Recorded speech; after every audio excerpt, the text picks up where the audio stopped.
Hello everyone, welcome to Tactica Imperialis and to today's video. Today is going to be another My Thoughts On video, and today I wanted to talk about Forbidden Power, the upcoming Age of Sigmar expansion. Sort of in a similar vein to Malign Sorcery, the expansion we got at the time of AOS 2 a year ago, this is a magical and also slightly lore-based expansion, though in this case it leans more into lore, whereas Malign Sorcery leaned very hard into its gameplay. I'll get to my final thoughts a little bit later, but I will say as sort of a going in TLDR, I'm looking forward to Forbidden Power. I don't know if I'm going to buy it immediately. I mean, it's already out by the time you're watching this video, but I don't know if I'll get it straight up, but I will definitely be getting it at some point, mainly for the lore, but I'll get into that as we go. So, in case you don't know what Forbidden Power is, let's go over the pre-order and the release itself, so as you know what is actually going on. So, Forbidden Power is a new phase of the Soul Wars, the current setting for Warhammer Age of Sigmar. And rather like Malign Sorcery, it is a box that gives you some endless spells and some rules in a book, as well as, in this case in particular, a nice big juicy pile of lore. So you can see there, unlike Malign Sorcery, which came with something like 12 endless spells, I forget exactly how many it was, this one only comes with 5 miniatures. Well, actually it comes with 1, 2, 3, 4, 5, 6, 7 miniatures, but it only comes with 4 endless spells. And 1 terrain piece, the Penumbral Engine. I'll be going over the lore just once we're past the preview, just so as I don't have to explain things twice. But basically, this is a less model and rules-focused expansion, as I already said. And that's completely fine by me, but if you're someone who is entirely game-oriented and doesn't really care for lore, you should weigh that up. I'll leave a link in the description to a 2+ Tough video, which is, I believe, called Forbidden Power, Is It For You? Because the value for money that you get out of this expansion, because it costs something like 50 to 60 quid, will definitely vary based on your interests in Age of Sigmar, whether it's gameplay, lore, a mix, or whatever your interests are will determine how much value this is for you. Obviously, if you're playing hyper-competitively, then you'll probably want to at least have the rules for these new endless spells and terrain pieces, because, well, you have to be on top of these things, and some of them might be quite good. We'll be going over their rules later in this video, but it isn't for everyone. Just keep that in mind. So the expansion introduces an updated setting. As I say, there's a bunch of lore. And the endless spells are as follows. The Soul Scream Bridge, that thing at the back, there's 2 of it. The Horrorghast, which is the thing at the bottom left that looks like Nagash. The Shards of Baliga, the 2 little pyramid things. And Lockon, or Lauchon, I don't really know how it's supposed to be pronounced, the Soul Seeker. And at the back left, you have the Penumbral Engine, or the Enlightenment Engine, if you prefer, which is a universal terrain piece. Again, we'll get into its rules a little bit later in the video, but basically, this is the first time that we've had generic terrain available for every faction that you can sort of pay for as part of your army, and you do actually pay for it. It goes on your army roster, and you do pay points, which is something new and something I will be talking about a little bit later. However, Forbidden Power doesn't just come with that. You get a full-fledged narrative campaign, as well as the rules for 2 new allegiances. The Defenders of Lethis, a new free city, well, not a new free city, a free city in Shaiish, which is the sort of centerpiece of the story, which is a mixed order coalition of Stormcast, Idoneth, Fireslayers, and Excelsior War Priests, as I recall, which is part of the Devoted of Sigmar range. And then on the other side, you have the Legion of Grief, which is basically giving Lady Olinda the same sort of stuff that Manfred, Neferata, and Arkan had, because they had legions, the Legion of Blood, Night, and I've completely forgotten the 3rd Legion of Death. Whoops. I'm bad at death. Anyway, so a new legion for Lady Olinda, which is sort of more bravery and Nighthaunt based, obviously. And then it tells the story of the battles, and there's also been some fiction going up around Forbidden Power, sort of telling the story in the build-up, sort of why the Idoneth are there, and how they become to be allied with the Stormcast in this defense of Lethis, and so on and so on and so on. However, Forbidden Power is also containing the rules, if not the miniatures, for these things. The Dominion of Sigmar terrain set. I'll be honest, this is some of the best terrain I think we've ever had, but that's just my probably very biased opinion. I've talked about these before on Let's Podcasters and I think in other videos as well, so I'll be brief, but I'll say it again. These things are awesome, to the point that my next project, assuming a certain thing that I'll talk about later in the video doesn't happen, will be my next major project, will be to do a terrain and board project, to get a Shattered Dominion, this sort of terrain, and build that free city board that I talked about in my Warhammer Fest video the other week. So I'm really looking forward to getting my hands on this and doing stuff with it. And it does come with unique rules. You can get them in Forbidden Power, or of course they're War Scrolls. They're available online for free or on the AOS app if you are so inclined, because they always are. They are modular, so you don't have to use those rules. You don't have to use the Enduring Stormbolt, the Time-Worn Ruins, the... what's it called? The Sigmarite Dace or the Shattered Temple. You don't have to use them, but you can. I just want to have a play around because I've never done terrain before. But with the introduction of contrast paints, which I think will be really, really useful for kits like this, I'm willing to give it a go. But let's now dive into the meat. Now you've had the preview, let's get into some of the interesting stuff. And we'll start with lore, because I think doing the lore first is a good idea. Doing the lore first means that I don't have to explain things twice, and also it suits me because I'm a lore person. So, as we said, this is the next phase of the Soul Wars, and it's a consequence of the Shyish Necroquake. I'm not going to play this video because we'll be here for a bit too long, but long story short is the Necroquake has screwed up everything. It created the wild magic that led to the endless spells. It broke the chains that bind Slaanesh. Well, at least some of them, and that means that Slaanesh is basically free, even though it is sort of faking being free.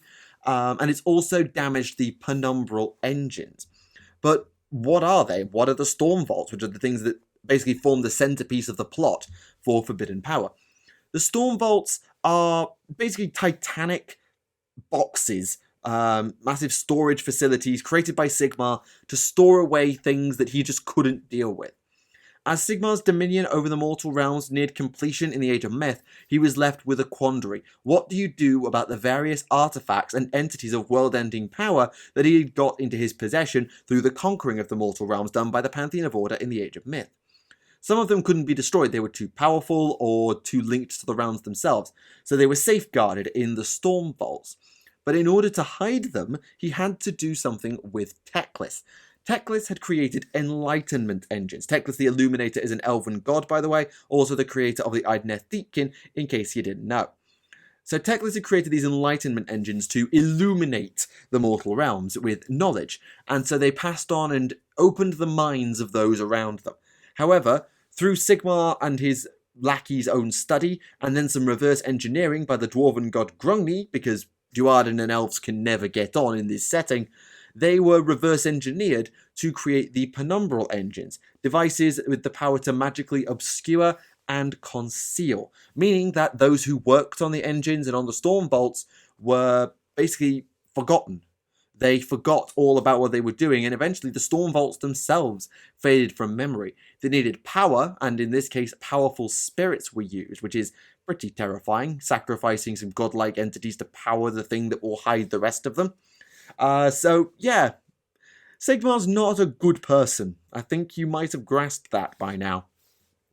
But eventually, even after the Age of Chaos, they were just forgotten. Even Sigmar forgot some of them. But when the Necroquake went off, oh dear. The enchantments were destabilized. They're now no longer fixed in doing what they're supposed to do. They're in flux, and the Storm Vaults were revealed to the mortal realms. Some lie in the furthest reaches and others are under cities like Hammerhal and Lethis, and that means that everyone's racing to get them. Sigmar wants to keep them controlled, but some want them for their own gains. The Caradron like their loot. The Idoneth would love that obfuscating magic for their own, because, you know, that's kind of their gimmick. And of course, Teclis will not be pleased about what Sigmar has done, and so he'll be wanting them back as well, if only for the penumbral engines, so he can, you know, get back his stuff that he made and actually use it again, and so on and so on and so on. And that sets the plot of Forbidden Power. The Storm Vaults have been revealed, and everyone is racing to get them. And within the book, you play out a campaign set over Lake Lethis as the defenders face off against the Legion of Grief in a race to secure the Storm Vault under the city. because if that, one of the largest storm bolts, were to be opened and unleashed, who knows what is to follow.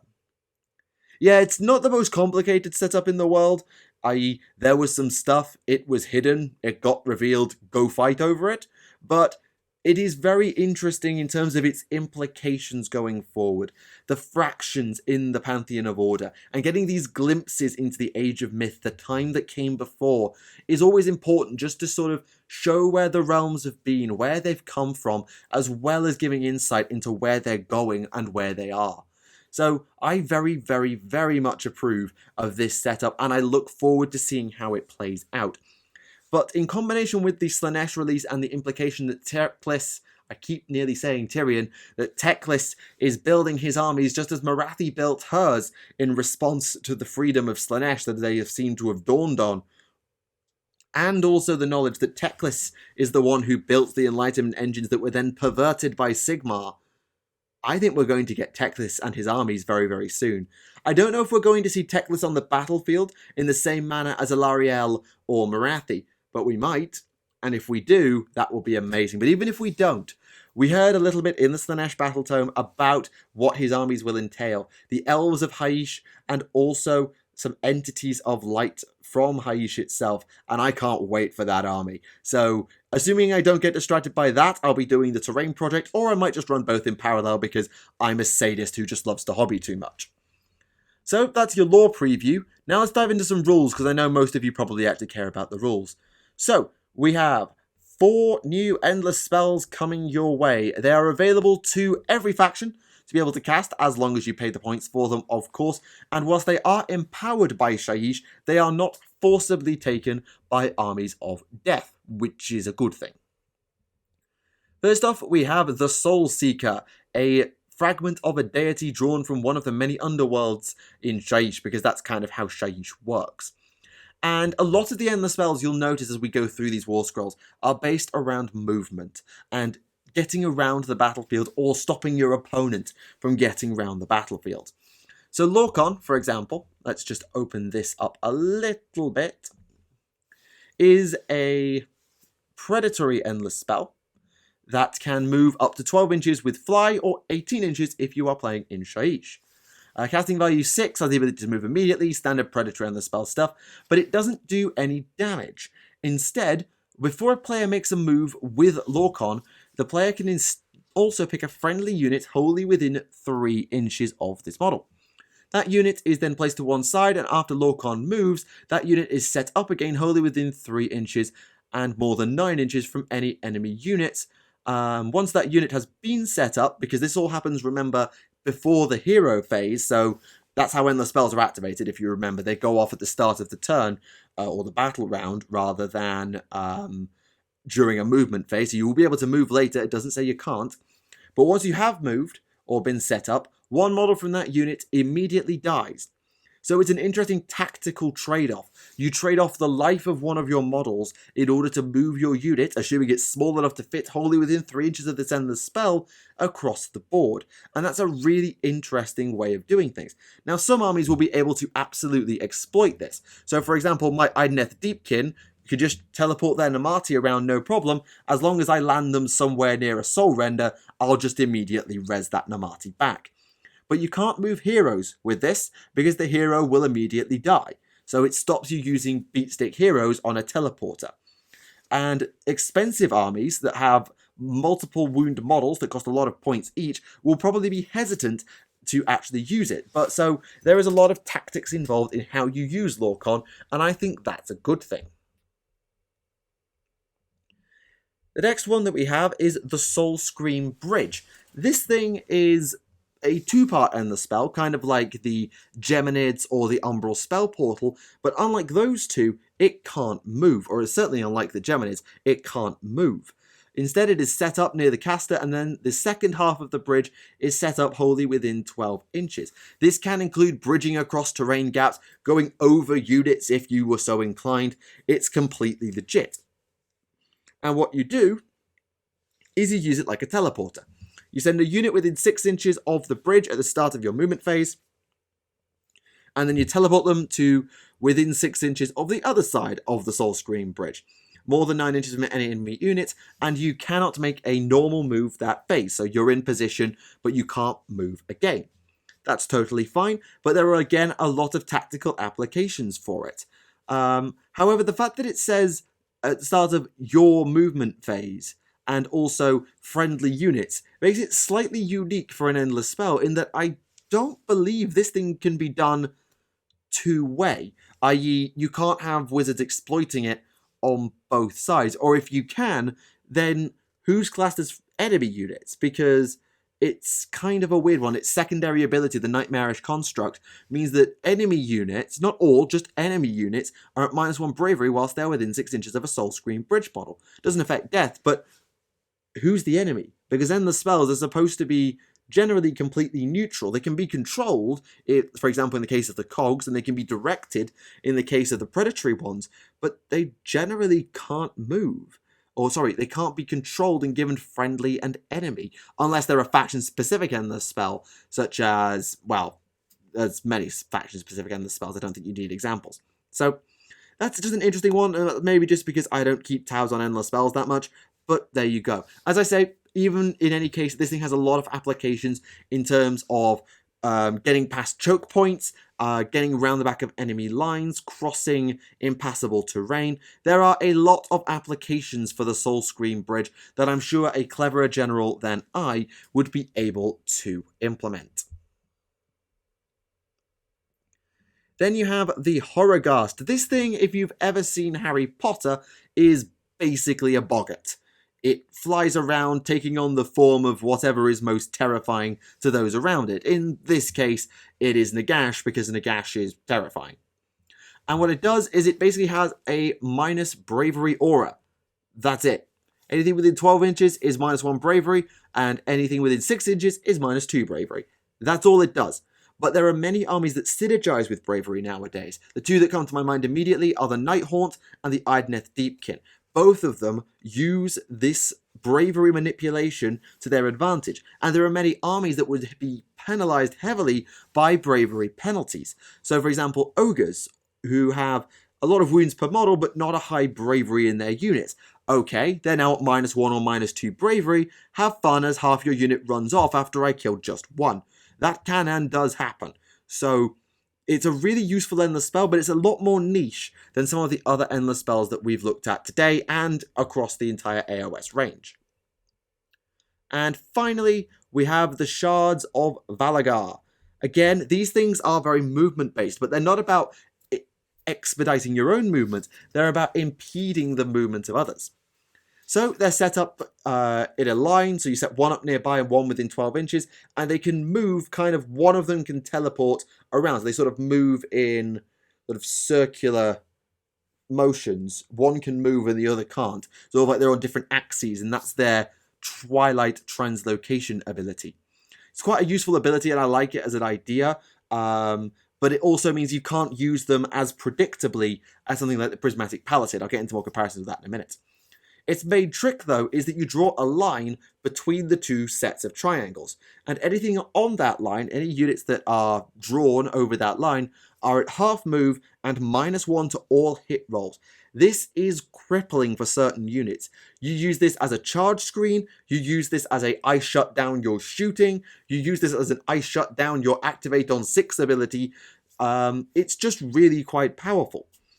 But it's not as powerful in that sense as I mentioned already, the Prismatic Palisade, because that is a giant flipping wall. Literally, you can't get over a Prismatic Palisade, so a Palisade in a choke point is basically just an impassable block. The shards in a choke point are not as good at that, because you can still get across them, it's just going to take a while. But at the same time, the fact that you don't have this giant, huge wall in the way means that you can shoot at the enemy units that are there, because, well, there isn't a giant wall in the way, obviously.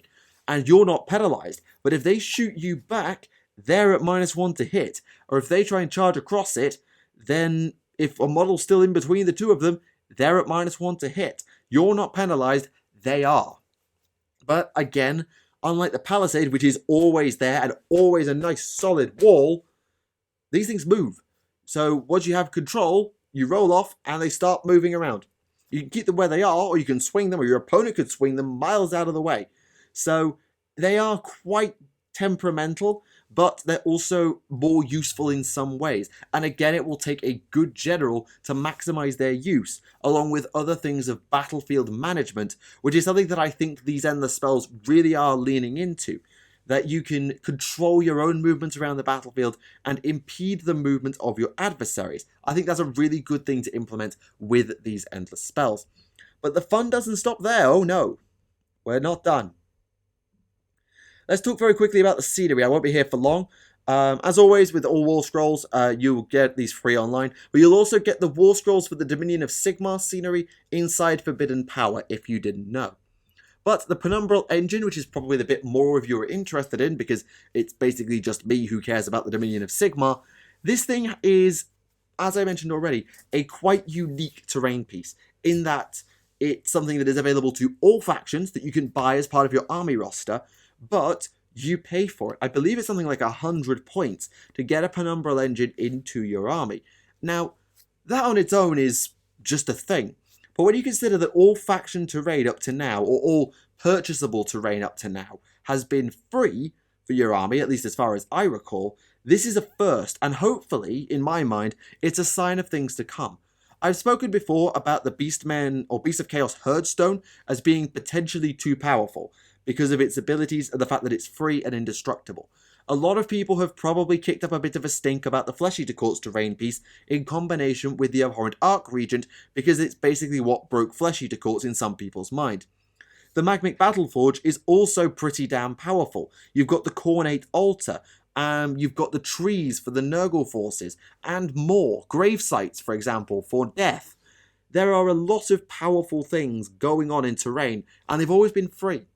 So maybe, in the next General's Handbook, which is coming out probably within the next month or so, we will see a nerf to terrain where they all gain a points cost. It won't be crippling for most armies, it will just be a small tax.